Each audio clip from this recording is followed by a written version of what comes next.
Hello everyone, welcome back to my channel. दोस्तों, प्रस्तुत है आज की ब्रेकिंग न्यूज़। श्रम पोर्टल पर पंजीकृत होंगी बेसिक स्कूलों में कार्यरत रसोइयाँ। 11 जिलों की 58 सीटों के लिए आज जारी होगी पहले चरण की अधिसूचना। शुरू होगी नामांकन की प्रक्रिया। बिना अनुमति के जनपद मुख्यालय न छोड़ें बेसिक शिक्षक, वरना होगी अनुशासनात्मक कार्रवाई। ऑनलाइन क्लास के दौरान संचालित हुआ पूर्णचित, छात्राएं हुई ग्रुप से लेफ्ट। नई शिक्षा नीति पाठ्यक्रम में बदलाव का मसौदा अप्रैल तक होगा तैयार। दिवंगत हो चुके शिक्षकों और शिक्षकेतर कर्मचारियों के आश्रित की पारिवारिक पेंशन का रास्ता साफ। आइए देखते हैं दोस्तों खबरें विस्तार से। जी हाँ दोस्तों, आप देख पा रहे हैं खबरें विस्तार से किंग्समैन यह यूट्यूब चैनल पर। गौरीगंज अमेठी असंगठित क्षेत्र के कर्मकारों को सामाजिक व आर्थिक सुरक्षा प्रदान करने के लिए शासन ने श्रम पोर्टल पर पंजीकरण की व्यवस्था बनाई है। योजना में परिषदीय स्कूलों में कार्यरत रसोइयों को भी शामिल किया गया है। योजना से रसोइयों को लाभान्वित किया जा सके, इसके लिए बीएसए ने सभी बीईओ को पोर्टल पर उनका पंजीकरण कराने का निर्देश दिया है। बीएसए ने रसोइयों का पंजीकरण कराते हुए रिपोर्ट देने का निर्देश देते हुए लापरवाही पर कार्रवाई की चेतावनी दी है। जिले के 139 प्राथमिक, 234 उच्च प्राथमिक व 197 कंपोजिट स्कूल समेत 33 राजकीय, 25 सहायता प्राप्त स्कूल में मध्याह्न भोजन योजना के तहत 4,412 रसोइयाँ कार्यरत हैं। कार्यरत रसोइयों को सामाजिक व आर्थिक सुरक्षा प्रदान करने के लिए बीती 28 अगस्त को शासन ने संगठित क्षेत्र के कर्मकारों में शामिल करते हुए संचालित योजना से लाभान्वित कराने की योजना बनाई है। योजना से रसोइयों को लाभान्वित किया जा सके, इसके लिए श्रम विभाग के ई श्रम पोर्टल पर पंजीकृत कराना आवश्यक है। रसोइयों को योजना से लाभान्वित किया जा सके, इसके लिए बीसी डॉक्टर अरविंद कुमार पाठक ने सभी बीईओ को पत्र जारी किया है। पत्र में परिषदीय स्कूल में कार्यरत रसोइयों से समन्वय स्थापित कर उनका Aadhaar card, mobile number, bank passbook, ration card व फोटो प्राप्त कर उनकी मौजूदगी में जनसेवा केंद्र से श्रम विभाग के ई श्रम पोर्टल पर पंजीकृत कराते हुए रिपोर्ट देने को कहा है। पंजीकरण के बाद रसोइयों की मौत होने की दशा में आश्रित को प्रधानमंत्री दुर्घटना बीमा योजना से 2 लाख की आर्थिक सहायता, तो स्वयं के साथ परिवार के सभी आश्रित को 5 लाख रुपए की चिकित्सीय सुविधा मुख्यमंत्री जन आरोग्य योजना से मिलेगी। बीएसए ने रसोइयों से पोर्टल पर पंजीकरण कराने की बात कहते हुए बीईओ को रसोइयों का पंजीकरण नहीं होने पर कार्रवाई की चेतावनी दी है। यूपी विधानसभा चुनाव, 11 जिलों की 58 सीटों के लिए आज जारी होगी पहले चरण की अधिसूचना। शुरू होगी नामांकन की प्रक्रिया। 18वीं विधानसभा के चुनाव के लिए शुक्रवार से नामांकन प्रक्रिया शुरू हो रही है। पहले चरण में 11 जिलों की 58 सीटों के लिए अधिसूचना जारी होने के साथ ही नामांकन पत्र दाखिल किए जा सकेंगे। पहली बार चुनाव आयोग ने नामांकन के लिए ऑनलाइन की सुविधा दी है। मुख्य निर्वाचन अधिकारी अजय कुमार शुक्ला ने बताया कि पहले चरण के लिए शुक्रवार को अधिसूचना जारी की जाएगी। पहले चरण की 58 विधानसभा सीटों में 9 सीटें अनुसूचित जाति के लिए आरक्षित हैं। उन्होंने बताया कि विधानसभा की 403 सीटों के लिए 7 चरण में चुनाव संपन्न होगा। मतदान 10 फरवरी, 14 फरवरी, 20 फरवरी, 23 फरवरी, 27 फरवरी, 3 मार्च और 7 मार्च को सुबह 7 बजे से शाम 6 बजे तक होगा। पहले चरण के नामांकन की अंतिम तिथि 21 जनवरी है। नामांकन पत्रों की जांच 24 जनवरी को होगी और 27 तक नाम वापस लिए जा सकेंगे। इस चरण की सीटों पर मतदान 10 फरवरी को होगा। मुख्य निर्वाचन अधिकारी ने बताया कि नामांकन के समय प्रत्याशी के साथ सिर्फ 2 व्यक्ति निर्वाचन अधिकारी के कक्ष तक जा सकेंगे। प्रत्याशी सुविधा ऐप के माध्यम से अपना ऑनलाइन आवेदन कर आवेदन पत्र की प्रति निर्वाचन अधिकारी के समक्ष जमा कर सकते हैं। कोविड-19 संक्रमण के चलते नामांकन के समय किसी भी प्रत्याशी को जुलूस की अनुमति नहीं दी जाएगी।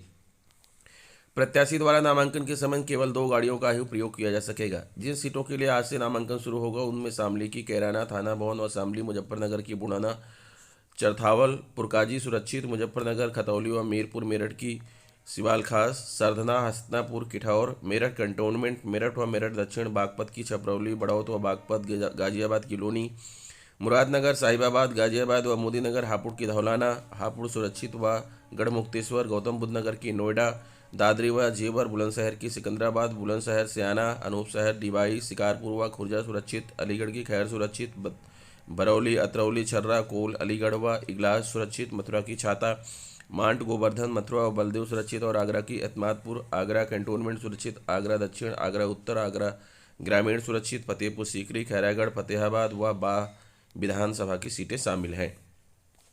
बिना अनुमति के जनपद मुख्यालय न छोड़ें बेसिक शिक्षक, वरना होगी अनुशासनात्मक कार्रवाई। अलीगढ़ शीतकालीन अवकाश में बेसिक शिक्षा विभाग के विद्यालयों के शिक्षक, शिक्षिका, शिक्षामित्र, अनुदेशक व अनुचर बिना अनुमति के जनपद मुख्यालय नहीं छोड़ेंगे। अगर बिना अनुमति के मुख्यालय छोड़ा तो संबंधित के खिलाफ अनुशासनात्मक कार्रवाई की जाएगी। बीएसए सतीन्द्र कुमार ने बताया कि विधानसभा चुनाव का ऐलान हो चुका है। चुनाव की तैयारियां तेजी से चल रही हैं। जिले में मतदान केंद्र व मतदेय स्थल बनाए जा चुके हैं, जिसकी चुनाव आयोग को सूचना भेजी जा चुकी है। शीतकालीन अवकाश 16 जनवरी तक है। इस संबंध में उन्होंने सभी खंड शिक्षा अधिकारियों को आदेश जारी किए हैं। परिषदीय प्राथमिक, उच्च प्राथमिक विद्यालयों, कंपोजिट विद्यालयों, सहायता प्राप्त विद्यालयों में कार्यरत शिक्षक, शिक्षिका, शिक्षा मित्र व अनुचरों को मुख्यालय न छोड़ने का आदेश दिया गया है। ऑनलाइन क्लास के दौरान संचालित हुआ पूर्णचित छात्राएं हुई ग्रुप से लेफ्ट।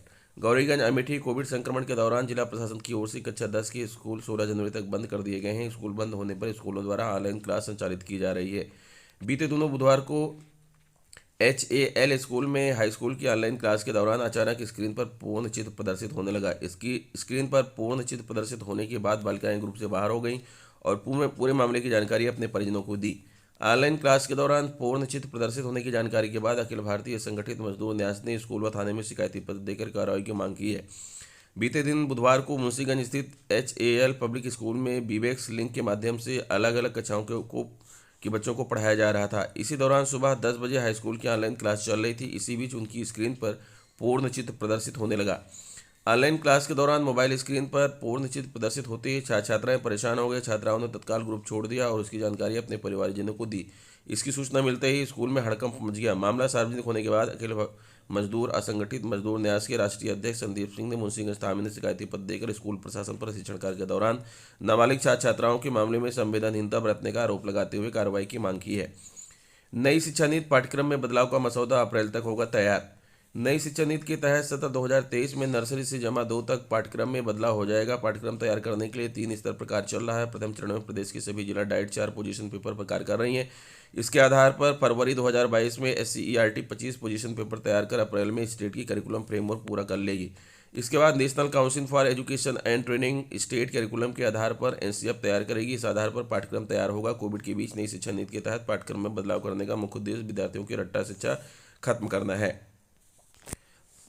पाठ्य पुस्तकों में बदलाव करते हुए ध्यान रखा जा रहा है कि पुस्तकों में किताबी ज्ञान के साथ रचनात्मक सोच, जीवन से जुड़े कौशल, प्रदेश संस्कृति, कला सहित अन्य तकनीकी शिक्षा भी शामिल की जा रही है। State council of education research and training SCERT Solan इसका जिला स्तर से मसौदा तैयार कर रही है। अप्रैल तक प्रस्ताव तैयार कर SCERT दिल्ली को भेजा जाएगा। स्कूलों का पाठ्यक्रम NCERT तय करती है। नए सिलेबस में प्रदेश की लोक संस्कृति और इतिहास आदि को भी शामिल करेगी। इसके लिए जिला और राज्य स्तर पर कमेटियों का भी गठन किया गया है।